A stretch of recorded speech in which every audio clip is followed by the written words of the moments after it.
Waking up on a lonely raft, accompanied by only a plastic hook. Our hero gets to work immediately on collecting resources to aid in his survival on this godforsaken ocean. Luckily for him, the immense pollution that has been caused on this sea can be used to his advantage. However, he spots in the water beneath his raft a shark. It seems docile for the moment, but who knows what will happen when it gets hungry. The barrels that litter the great blue distance appear to contain multiple resources that our hero can use to craft various items. After discovering that a couple of leaves can be turned into a length of rope, he crafts a wooden spear as a precaution against the shark or other dangers lurking in the deep. After crafting a hammer, our hero decides to combine plastic and wood in an attempt to enlarge the raft, which is keeping him alive and safe from the sea. Relieved to see, an island appears in the foggy distance, beckoning him as the raft drifts closer and closer to land. After crafting a water purifier to remove the salt from seawater, the previously docile shark makes its first attack on the raft. Why it chooses to eat plastic and wood instead of fish is still unknown. Luckily, the previously crafted spear comes in handy to forcefully pry the oceanic beast from the wooden craft, leaving it in a damaged state, but strong enough to stay afloat. Taking a dive into the unknown sea surrounding the island, our hero intends to take on the shark, and with the help of his spear, defeat it for good.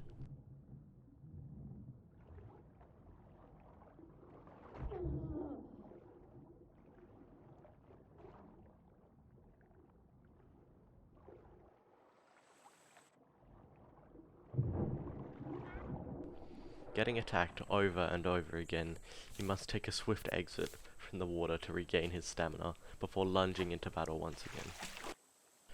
Curious as to the physics of a rock, he makes a poor decision to throw the stone onto the raft, leading it to its crumble and ineffectiveness as a crafting material.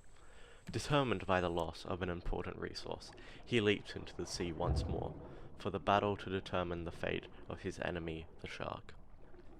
Whilst he is underwater, our hero spots multiple resources which can be used to further his survival in this blue apocalypse. Hoping to find 3 stones to craft an axe, he scours the sand. Finding a way to deny the shark's attacks, he switches between the task of defending himself and searching for more materials. Unfortunately, the shark got in one too many attack bites, forcing our hero to retreat to the sanctity of the island.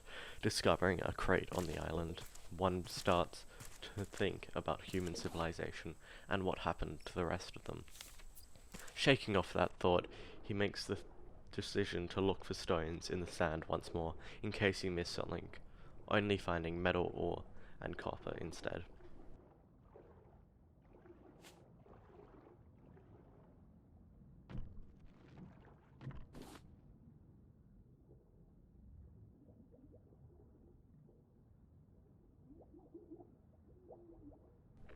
Nighttime has struck fear into the brave soldier as he searches more and more for the important stones.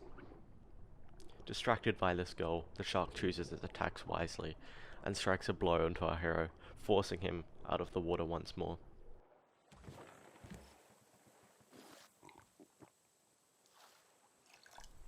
It has been days since he had eaten, so he gathered enough resources to build a simple yet effective grill.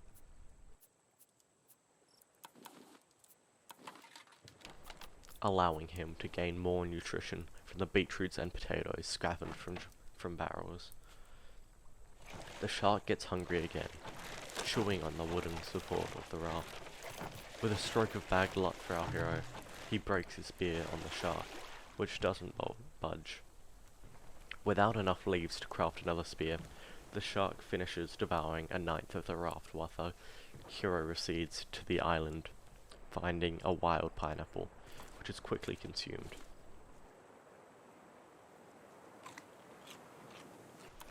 After locating enough leaves, he crafts another spear for protection.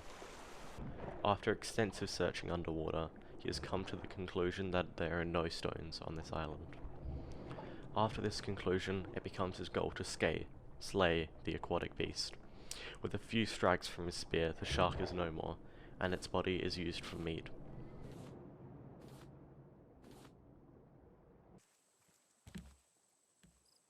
After this victory, our hero decides it is time to leave this forsaken island.